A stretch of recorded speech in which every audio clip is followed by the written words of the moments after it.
ఆయన మొట్టమొదటిసారి తన ఢమరుకాన్ని 14 మార్లు మృగించాడు. అందులోంచి మహేశ్వర సూత్రాలు వచ్చాయి.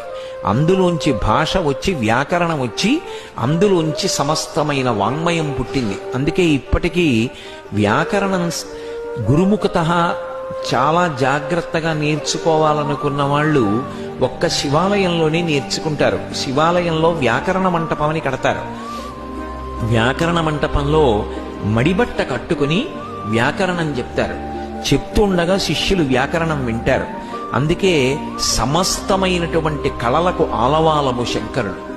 కాబట్టి శక్తియుతుడవీవు, శబ్ద యోనివీవు, జగదంతరాత్మవీవు, ప్రాణమరయ అఖిలమునకును.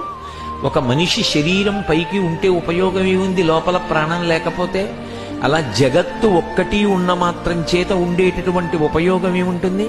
లోపల జగదంతరాత్మగా ఉండేటటువంటి వాడు ఆ శంకరుడు. కాబట్టి జగదంతరాత్మవీవు, ప్రాణమరయ అఖిలమునకును, సమస్త జగత్తులకి ప్రాణానివి నువ్వు.